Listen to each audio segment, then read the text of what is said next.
Thank you so much for joining the Sue Free Show. And I'm just really happy to be here again today. It's been a wonderful, wonderful week. I cannot believe where we are in the year of this year. It's crazy how fast things happen. I mean, gosh, it just seems like yesterday we were in August. It's crazy. Anyway, so time just, I can remember my mom saying that time just keeps going quicker and quicker every year. And I think as we get older, it really does. It just seems to speed up somehow. So today, we're going to be talking about never surrender your dream to noisy negatives. Do you have people in your lives that are causing you to not think that you can do the dream that somehow in the back of your mind has been sitting there and you've thought about it, and then you just stop thinking about it and do your daily whatevers, and then you're going, gosh darn, maybe, nah. And then you've got people that are naysayers and they're just talking you out of it. Stop listening to them. Stop listening to those people. Listen to that dream that's instilled inside you. It could be so dim, that flame could be so dim that you're wondering if you could just flash that flame and make it just ignite again. And it can. And it's sometimes when we just get out of our way and get uncomfortable is when things start breaking loose. But let's stop listening to those noisy negatives, okay? And I'm going to be reading from that. But before I do that, I just lately have been making a real conscious effort to be thankful for who's in my life, thankful for even the lessons that I've learned, the negative, the circumstances, right? I'm thankful. I'm thankful for all of it, because when I look back at my life and I look back at times when I was fearful and I was anxious and I just felt like my world was caving in, can you relate?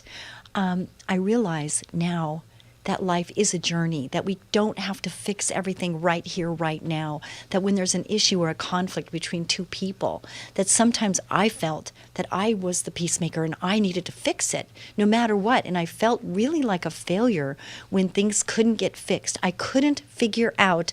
I would scream up, yell up to the Lord, and I'll say, just tell me what to do and I'll do it. Just tell me what to do, Lord, and I'll do it. Because I felt like somehow I had the control to fix it. But guess what? All of us, we have some level of responsibility of doing our part towards fixing any situation. How are we acting? How are we responding? Are we responding in a godly fashion? Are we responding in love? Or are we getting upset and running out of the door? Are we slamming a door or are we giving a silent treatment? Are we just handling things in a way that is not conducive of building a relationship? So what I would say to you is, if there's something that you're doing that it's not getting the results that you want, then obviously you need to start with whom? You need to start with you. You need to start with the person in the mirror. And when you start with that person in the mirror and you take a really close look, ask yourself the question, am I doing what God would want me to do? Am I giving? Am I walking the walk that the Lord would want me to walk? Am I talking the talk that the Lord would want me to talk? Now, some of you might think this is crazy, but I have to tell you from personal experience that you can think anything you want and it's okay. I know what I've gone through, and I've gone through a heck of a lot. And I can tell you that the healing that I have received from people and from my Heavenly Father, that I wouldn't be sitting here talking to you on the radio and being on video, YouTube and Facebook. I wouldn't be doing this if I did not have a strong belief that was grounded on something. You know, the Lord talks about be prepared with a word to explain your faith, your hope. And I have to tell you that there were times when I felt like giving up. And I mean really, truly, giving up. Because no matter what I did, it didn't work. It wasn't working. It didn't work. And it's until I let go and let God truly, I mean, I like to be in control. I am one of those. I like to be in control. I like to think that I can handle it. But it wasn't until I realized I couldn't, and that I couldn't fix it, that I got released from that responsibility to say, I'm going to own my stuff. I'm going to own me. I'm going to have to deal with me. I'm going to take me wherever I go. If I stay or if I go, I'm taking me with me. Think about that for a minute. Whether you stay in your current situation or you go out of your current situation, guess who's coming with you? You. So if there's anything you can do to work on you right here, right now, I recommend focusing on that.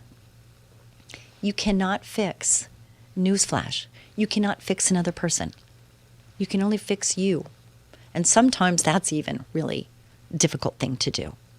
So I'm going to read right now from Jesus Calling, Enjoying Peace in His Presence. Who wants peace in His presence? I do. I do. Sign me up.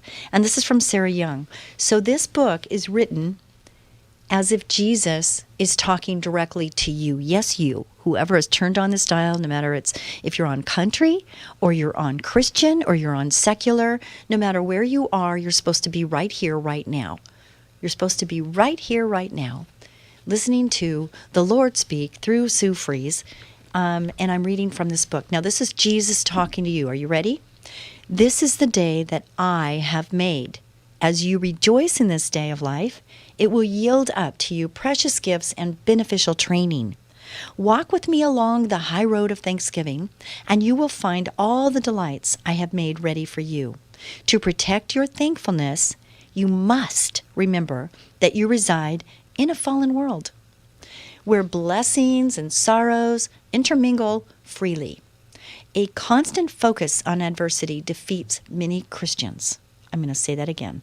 A constant focus on adversity defeats many Christians. They walk through a day that is brimming with beauty and brightness, seeing only the grayness of their thoughts. Neglecting the practice of giving thanks has darkened their minds. How precious are my children who remember to thank me at all times. Thank me at all times. Does this mean only when things are going your way? When things are going well? Or thankful even when there are circumstances that are painful, hurtful, sad, lonely? Even in those times, He's saying to give thanks to Him in those times too. They can walk through the darkest days with joy in their hearts because they know that the light of my presence is still shining on them. Rejoice in this day that I have made, for I am your steadfast companion. Now, I know some of you might be spending your holidays alone, and it feels very isolating and very alone. Alone is not a good word for me. I don't like alone. I like to be with people that love me, that I love, people that are going to build me up, that I can build them up, people that are going to defend me when I'm not in the room. How about you? Are those the kind of people you want to hang with and build a life with? Yes. This is the day the Lord has made. Let us rejoice and be glad in it. That's Psalm 118:24. I will sacrifice a thank offering to you and call on the name of the Lord. Psalm 116:17. This is so good, and it's a reminder. It's just a friendly reminder that we need to give thanks in all things. That when we do this, it turns our attitudes, our belief systems from woe is me, victim mindset, negative feelings, to finding the good in people, because people aren't always good, are they? Finding the pluses, the things that make you happy. This last weekend, I was at the ranch, and I was had my grandbabies, and they love horses, and so they got to get on the saddle, and I got to walk them around, halter them around the arena. My calves were so sore the next day, and I thought, wow, I'm out of shape. But they loved holding onto the horn and just sitting in that saddle, smelling the horses and the smell of everything to do with the horses, playing in the dirt. It was just wonderful. And I looked around, and I'm like, here I am in an arena full of sand, dirt, and horse poop, and I'm looking around at my grandkids playing in the dirt, and one sitting on this horse. And I just thought, this is what life is all about.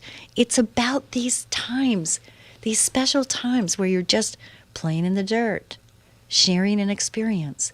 It's so, so very wonderful.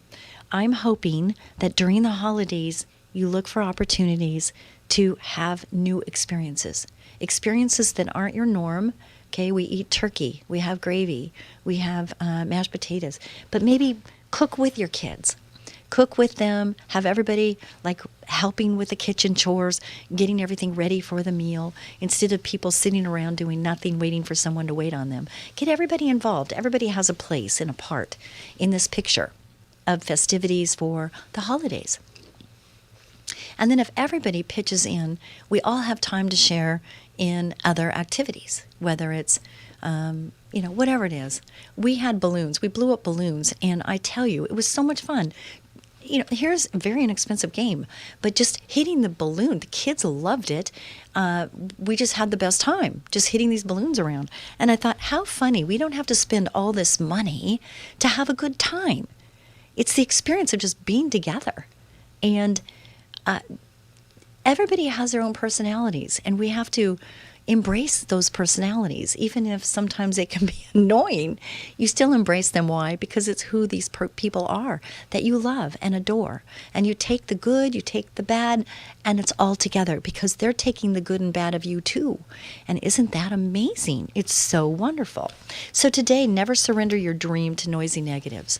I think all this goes together, and so I'm going to read from this book. And this book is from John Mason, and it's a book called An Enemy Called Average. I just got nominated to be as a disruptor. And I thought, wow, when you disrupt a classroom, you get in trouble for it. If you disrupt a conversation, you're rude. But here they're acknowledging disruptors as being a positive thing. And I can say that, yes, I am not average. And I am a disruptor in the sense that I have common sense, and I just don't go with the flow. I have a brain. God gave me a brain just like He gave you a brain, and we need to use it. And sometimes we can get false information, so we have to check and verify. Do we not? Do we not need to check and verify information? Absolutely. And once we've checked and verified, then we move forward in a decision that is going to be best for whatever it is we're needing to have done. I do this in my business world. I do this in my spiritual world. I do this in my personal world. I have to check and verify. I need to get the information, facts, and make a common sense with intellect decision. I think we all should do that. So when someone's talking negative, if they're bringing negatives into a conversation, if they're speaking words that are not encouraging, uplifting, just positive, then do you want to stay around those people? Do you want to have that get on you? Because to me, it gets on me. People that use vulgar language, if I stick around it long enough, somehow those things can come right out of my mouth. And it starts in the brain, and it goes in the ears, and then it can come out your mouth. It goes in your eyes, and it can come out in your belief systems. So we have to guard. We have to guard our minds. We have to watch our tongue and make sure that we are edifying the Lord and edifying those that we are in relationship with. I just think that's so important. I try to guard my words. People that are around me, I will say, they'll make a statement and I correct them. Is that rude? It's a disruptor. Because I'm causing them to think about what they're saying. Because sometimes we say things and we don't even realize. But the thing is your subconscious hears it and it doesn't have a filter. It hears what you're saying and it believes what you're saying, even if it's not true. I'm so stupid. Oh, I'm not worthy. Oh, I can't believe I did that. How many of you have said those things? Your subconscious hears you say that and it just believes it for face value. Just the words that come out, it's hearing it and oh, yep, okay, I guess that's true. But it's not true. So we need to stop saying those things. I'm an ambassador to Christ. I'm victorious in Jesus' name. I can do all things through Christ who strengthens me. No weapon formed against me is going to prosper. Those are the words that I want my subconscious to hear. Those are the words that are warrior words. They're battle words. They're spiritual words. And they're God words. They're words that God is saying about you. So with that, I'm going to say please go to Sue Fries, spelled like fries, oneword.com. Go there and check out my website. I want you to go there and really, really spend some time there. I have 14 and a half years of radio shows that now are podcasts. You can get them online. I'm on YouTube live Tuesdays around 12. We usually get there around 12:15, I think. Also on Facebook, Sue Fries Show on Facebook. You can go there and get my show live. I'm on. Or you can just listen at your leisure whenever you want, and that's a good thing too. Never surrender your dream to noisy negatives. Nobody can ever make you feel average without your permission. Do you realize that? Ingratitude and criticism are going to come as part of the price you'll pay for leaping past mediocrity. How many want to be mediocre? I don't know anybody that really makes a choice, intentionally make a choice that they want to be mediocre. But their choices and their belief systems cause them to end up being mediocre, doing a mediocre job. When I put my hand to something, I want it to be the best I possibly could do. If I'm going to do anything, I want to do it to the best of my ability. Am I perfect? Far from it. Practice, in my opinion, doesn't make perfect. It never does make perfect. My mom used to say that. Practice makes perfect, Susie. And I wanted to be perfect for my mom. And what I realized is my kids, they're never going to be perfect. My grandkids are never going to be perfect. And I love their imperfections, and so does God. And He said we will all fall short of the glory of God. But the thing is if I see intentional desire to be better than they were the day before, then I believe they are working in the right direction. And I think God would be impressed, maybe not impressed, but appreciate that. I think He would appreciate that. After healing the 10 lepers, even Jesus Himself was thanked by only one of them, and He was perfect. Don't be surprised by ingratitude. Gratitude. We could spend a month on gratitude. We really could, because I love it, and I want to do so much more for somebody that says thank you. Somebody that says, that was so kind. Thank you so much for whatever it is. It's just so much easier to want to do more. Do you find that to be true? I just think it's so much easier to give and do for somebody that is thankful and shows gratitude. Somebody that just kind of expects it, feels like it's that they deserve it. It's hard for me to really reach out and reach forward on someone like that. The Bible offers this great promise concerning criticism. The truth always outlives a lie. The fact is backed by Proverbs. The truthful lip shall be established forever, but a lying tongue is but for a moment. We may boldly say, the Lord is my helper, and I will not fear what man shall do unto me. So that means people can say lies about you. And your trust and your faith has to be in the Lord. And just know that you're a person of integrity, that you are not someone that is lying, that you're telling the truth. But sometimes people don't want to receive the truth. They don't want to accept the truth. And that's a shame. But if you can look at yourself in the mirror, start with the person in the mirror, and if you can look at yourself in the mirror and feel good about who you see and who you are, then good job. Good job. Keep doing that. But if there's any area that needs focus on it.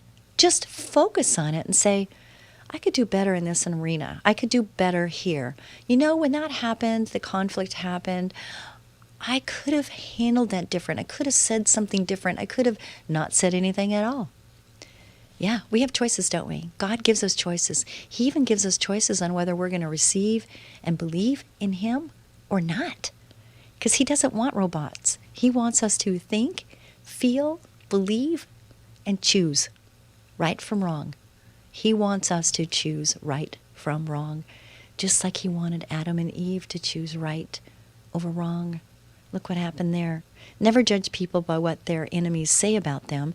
Kenneth Tynan provides the best description of a critic I've ever heard. A critic is a man who knows the way but can't drive the car.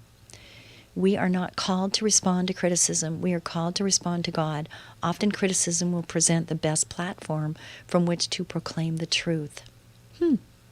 Most of the time, critical people are either jealous or uninformed and say things that have no impact whatsoever upon truth. A famous anonymous saying describes this situation perfectly. It is useless for the sheep to pass resolution in favor of vegetarianism while the wolf remains of a different opinion. That's so true. Never heard that before. If what you say and do is of God, it doesn't make any difference if every other person on the face of the earth criticizes you. Likewise, if what you are doing is not of God, nothing other people say will make it right. Pay no attention to negative criticism. Trust in the Lord and do good. Psalm 37:3. Knowing that in the end, what you do in the Lord will be rewarded. Do you want reward? I want reward. Out of obedience comes blessing. I always think about that because sometimes being obedient isn't easy. Standing on the straight and narrow, doing right over wrong, sometimes is not easy. It's right and it feels good, but sometimes it's not easy. So what are you going to do moving forward? You've got people gatherings coming up, and you have an intentional decision to make on how you're going to handle difficult situations, how you're going to handle difficult people in your family, because we all have them. You might be the difficult person, who knows? But work on you and keep in mind the goal for the time together. And when you do this, it might change a response, a reaction, to where you're going to build on the relationship instead of causing conflict or letting conflict linger. It's better to handle it as soon as you can. I had to go through this last weekend. There were things that I had to really just come forward and say, this is what I'm feeling, this is what I'm thinking. And it was so much better once I did it. Even though it's not an easy conversation to have, it's one that's worth having. So I recommend and encourage you to do those things with intention, and you will find that your relationships will grow and your time together will be healthier and better for everybody. So we will be back with more of the Sue Fries Show right after this brief break. Go to the SueFries.com website.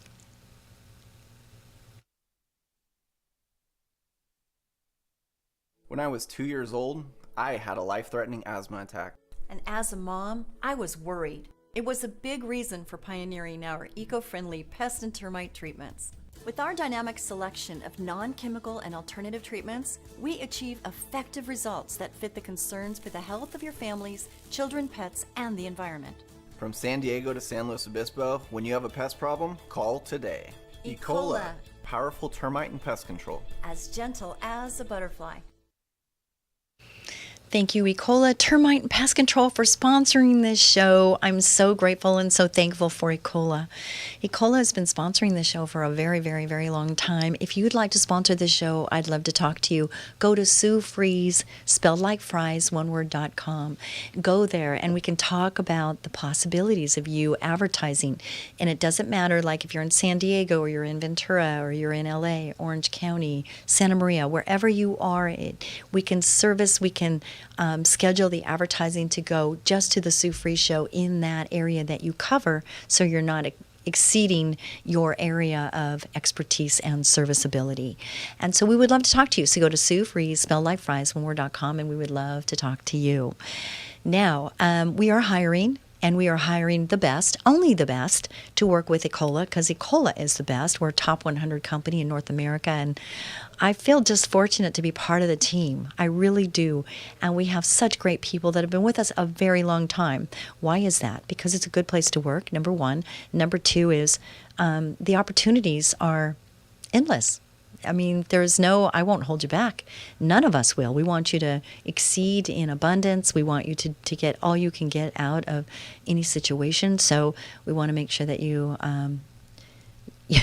you can contact us by going to termitelady.com on our website, and you can fill out the little resume there, and you can hopefully be a part of our team. You have to have a clean driving record, and you have to not mind getting dirty if you're going to be out in the field. CSRs, we have a call center, and it's in Mission Hills, the Valley, not San Diego. And we just hired 2 new CSRs, so I think we're covered at the moment. But we're not going to turn anybody away. If it would be a good fit, we want to definitely talk to you. Okay, but we do need termite technicians, and we will train you. But you have to have a great attitude, because we can't train that. That's something you got to come with. You have a great attitude and good work ethic, then we can train you the rest. The skills we can train you. So this show has been on for over 14 years, and if somebody would have told me that, I would have said, I don't see how that's possible, but it is possible, because here I am. We are from San Diego. We're on K-Praise. We are, San Diego. We're in the Inland Empire. We are in Orange County, and we are on in LA, KKLA. And we are Kogo, which is country. We're in country. We're on country station Saturday, I think at 8 a.m. And then we're in Oxnard, Ventura County on KDAR, The Word, KDAR, The Word. And then we're up north also. So no matter where you are in any of those areas, you'll be able to catch us. Or you can go online, Sue Fries, spelled like fries.com, and you can catch any one of our, or all of our, now they were radio shows, but now they're podcasts. And you can listen at your leisure, which is wonderful, because, I have different subject matters. I've got grief, I've got forgiveness, I've got conflict, resolving conflict, fierce conversations. Just every week, the Lord is teaching me things, and I'm bringing that forward and talking to you about it. We are listening. We are learning all the time. The Lord gives me life lessons, and you too. And so we can learn from each other. If you'd like to be on the show, if you'd like to be interviewed on the show, I'd also love to hear from you. Sue Fries, spelled like fries.com. Connect with me there. We also have a section for the I ams. A lot of us listen to these voices in our head, and these voices are not positive, they're negative. They could be somebody else put those voices in our head from saying things that are not positive to us, or it could be our own negative talk. If you want to change your mind, if you want to be transformed by the renewing of your mind, it's changing those recordings in your head to something that God says about you. You can go to my website, to the I Ams. It's 3 pages. It's free. Yes, free. You can download it. And when you download it, read it in the morning out loud. Let your mind and your heart and your soul hear your voice reading the truth about who you are, and it gets into you morning and night. And you do that for 3 weeks. I am telling you, your life will change, your belief system will change, because you're going to get the new words, the new statements in your mind. I'm victorious. I'm an ambassador to Christ. These things are so important to get in there, because then you can tackle things from a different perspective. Your belief system will change to where you'll become who God created you to be. And I can't think of any place else I'd rather be with where God wants me to be. And I can tell you that, have I been pushed down, kicked down, thrown down, fall down? Have I failed? Yes, I have. And the thing is it's okay, because those are opportunities for improvement. And that's what I'm going to be talking about today. Your problem is your promotion. I'm going to be talking to you about this because I think it's so important that every circumstance, if you hear nothing else from this show, every circumstance that we go through, every situation we go through is an opportunity for improvement, and it's preparing you for your next assignment. And when I tackle the problems that I'm facing, the things that are going through, and sometimes I feel like, oh Lord, this is way too big. This is so big. There's no way. I don't know a way out of this. And then he says, depend on me. Trust me. You need to put your faith and hope in me and let me walk you through these steps, and we'll get through this together. And do you know that when I do let go of that wheel, and I do let go of control, and know and realize that I cannot fix it, what happens is I release it, and there's this calm and this peace that comes over me to where my mind can think more clearly, And there's thoughts with prayer. There's thoughts that come into my mind that I think it's because of the prayer that I have new ideas or new thoughts of how this could go. And then it changes perspective, changes belief system to where now I can move forward. And those times have been the times where I really learned who I was made of and what I was made of and the purpose why I am here. And it helps me to thrust and prepare me for my next assignment. I would not be Sue Fries that you see and hear right now if it wasn't for all those things that happened up until this point to prepare me to be here with you right now. So I'm going to read now. Are you ready? Every obstacle introduces a person to himself. Interesting. A great example of an obstacle in the Bible is the giant Goliath. He brazenly confronted and intimidated the armies of Israel, including the brothers of a young shepherd named David.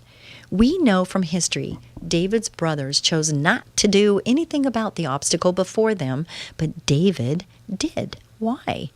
The brothers looked at the obstacle and figured it was too big to hit, but David looked at the obstacle and figured it was too big to miss. Did you catch that? No obstacle leaves you the way it finds you. It changes you for better or worse. It's the way you look at it that makes all the difference. Let each new obstacle take you to the next level in God. Every obstacle has a limited lifespan. We worried about things last year that we can't even remember today. Isn't that the truth? Don't believe the devil when he tells you that things will not change, that they will not pass. Every problem has a soft spot. Obstacles subdue mediocre people, but great leaders rise above them. You and I need to be like the great man who, when asked what helped him overcome the obstacles of life, responded, the other obstacles. We should be like a kite that rises against the wind. Many people think most of their obstacles are money related. But the correct perspective is to know that a problem that can be solved with a checkbook is not really an obstacle. It's an expense. Someone said that obstacles are what we see when we take our eyes off the goal. Did you hear that? This is living life with intention. Because when you have intention that you're going to get to whatever that is you want to get to, you're intentional. That nothing between you and that intention, that obstacle, nothing you do, nothing is done can keep you from intentionally making it to what that is you want to go to. Someone said, again, the obstacles are what we see when we take our eyes off the goal. Keep your eyes on the goal and remember that you are not alone in your struggle, for we know that in all things God works for the good of those who love him, who have been called according to his purpose, not your purpose, his purpose.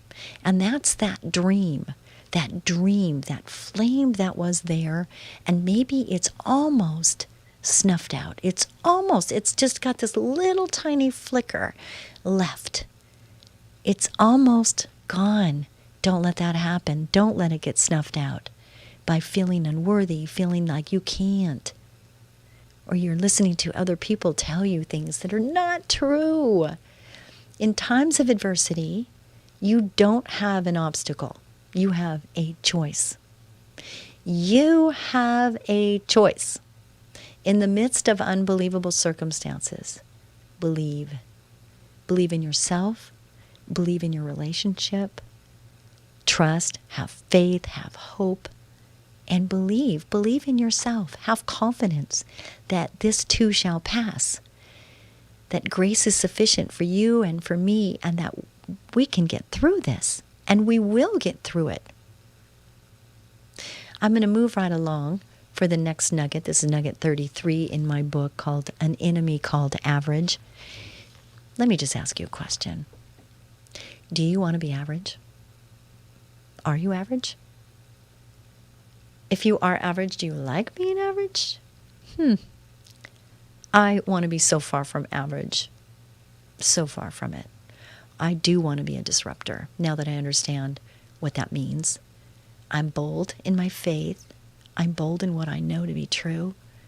And I have no problem talking to anyone about it because I know that I know that I know that God is real and that He loves me. And I know that He's just as real for you and that He just as much loves you. I know that He created you, and He created you for a specific purpose on this earth. And no matter what you're going through, God is bigger than whatever it is you're going through. Have you ever heard this statement? If in doubt, don't. How many times have you fought that, where you were in doubt and you knew you shouldn't do it because you knew that you had doubt, but you did it anyway? And how many of you wished you wouldn't have done it? How many of you wished you didn't do it?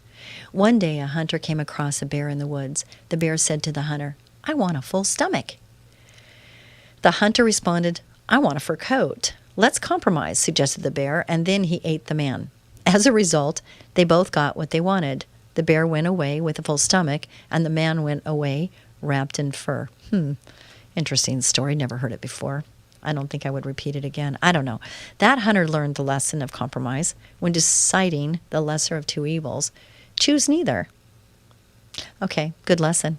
Choose neither. That hunter learned the lesson to compromise. In Deuteronomy 30:19, the Lord said to His people, "This day I call the heavens and earth as witnesses against you, that I have set before you life and death, blessings and curses. Now choose life, so that you and your children may live." You and I have a choice. You and I have a choice. Every day we must choose between life and death. Life and death is in the power of the tongue. That is a scripture out of the Bible. Life and death is in the power of the tongue. We should never settle for anything. We should always seek the best. It is rarely the strong man who urges compromise. A compromise is often more expensive than either of the alternatives. The call of God is a call to excellence, not perfection, just clarifying, not to mediocrity. If anything is worth doing, it's worth doing well. Amen, brother. Amen, sister. If you can't do it with excellence, don't bother. Someone asked, if you don't have time to do it right, when will you have time to do it over? Oh boy, I have to remember that. That's going to go on my wall somewhere. That is a good one, right? Oh, see, in the pest control and termite business, the redos are not cost effective. And so one of our core values is do it right the first time. Now, not always can, because we can treat, we can do everything that we're supposed to do everything right, and the ants return. I mean, it is true. This will happen. Okay, so we need to be realistic in this. But if you have a lot of retreats with the same technician, you're wondering why. Could he be doing something different? Could he be doing something better? Could we change out product? There's a lot of different things we could look at to say, maybe we could do something different and it would have a better result. So we need to do it right the first time. When people allow compromise in one area, it always leaks and begins to affect other areas. It also allows lies, deceit, and error to creep in and take over. I know people who have turned from the Lord completely. Their troubles started with compromises. They began to give in to little things, which soon became bigger things. It wasn't long before compromise began to infiltrate their personal lives. Eventually, it overtook and overwhelmed them. In Proverbs 4, the writer warns us, "Ponder the path of your feet, and let all your ways be established. Do not turn to the right or the left. Remove your foot from evil." Stepping into evil. Sometimes that's the beginning of the end. Just that one step in, that one temptation can cause such a negative result that there might be no return. So think before you act. Think before you do. It's just not worth it. Don't allow compromise to creep in and destroy. You can't say, well, I'll compromise in this one area and everything else will be okay. Once it has a foothold, compromise grows and spreads. What you compromise, you lose. Be a person of integrity. Guard your reputation and the reputation of Jesus Christ and His church. If the only way others can tell that you're a Christian is from the fish symbol on your business card, do us all a favor and leave it off. Amen. So true. Take a stand today against compromise. It's interesting, compromise. Compromise is an interesting word. I was at this summit, and it was talking about win-wins. Is win-win a compromise? Not really. Because in that first story about the hunter and the bear, they compromised, but it wasn't a win-win because the bear ate the hunter. So that's not a win-win. It is a compromise. So there is a difference between compromising and win-wins. But if we're looking for the win-win, both parties win. That's why we call it a win-win. A compromise is not always a win-win. It's just where someone might give up something in the sense of having peace. And that's a compromise. But is it the best? So I think that's a question that would take more time than what I have right now. But I think you can see what it's saying here as far as doing it right the first time. Boy, in business, I talk to CEOs, I talk to business owners, and I talk about, our staffing and hiring the right people. And how do you know? I mean, everybody can put on a good show. Everybody can say the right things. Just like in personal life, you start dating somebody or whatnot, and they can say all the right things, can't they? But then as time goes on, what happens is you start seeing the true person. You start seeing reactions, responses, words chosen, action. It's like a knee-jerk reaction. It's not something that's really thought about. It's something that just kind of happens. And then what do you do about that? Conflict. How does this person handle conflict? Those little red flags, could be yellow, caution flags, they kind of like creep in. And during that time, you're questioning, okay, can I live with that? You have your little list of pros and cons, and what are the non-negotiables? Non-negotiables are non-negotiable. Do you want to be with a smoker? Do you want to be with somebody that is a party animal and has addiction? All of these things are non-negotiables. Kids, no kids. Religion, no religion. What are your non-negotiables in your relationships, the ones that are closest to you? Once you've decided that, then what are the things that are going to build each other up? What are things that do you just desire to be with that person all the time?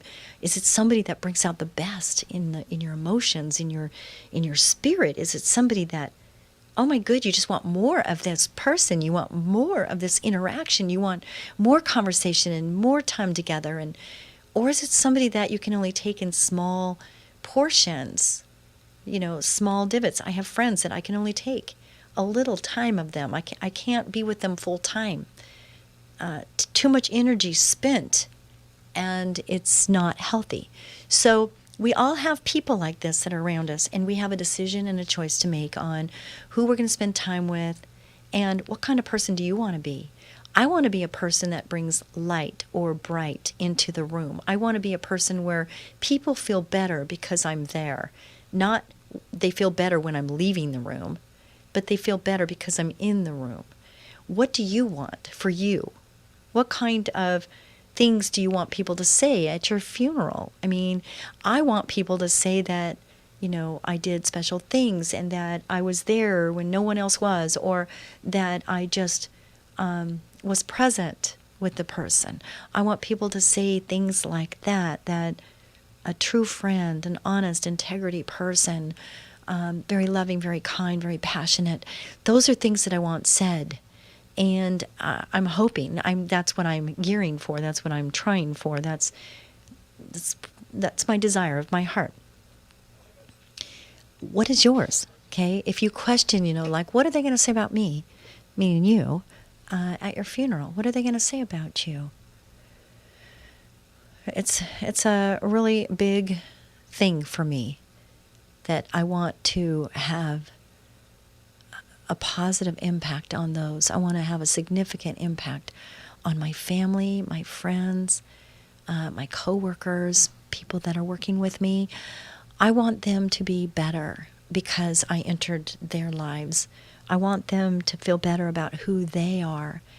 I really do. I really want them to see themselves through God's eyes, not through maybe their parents' eyes or their siblings' eyes or their friends' eyes, but through how God sees them. Because I really think that that's going to help them be able to be more confident in their ability to handle things as they come up. And as a parent, don't we want to do that for our kids? Give them the strength and the empowerment to make decisions when we're not there that are going to be godly and that safe. They're going to be safe in that situation. I hope we do, and I hope that we focus on that and spend time. 5 love languages is something that came up in my mind right now. It's a video I did. I'm writing a unicycle talking about the 5 love languages. Look it up, and learn what your love language is and what your most important people in your lives, what their love language is, and speak in their language.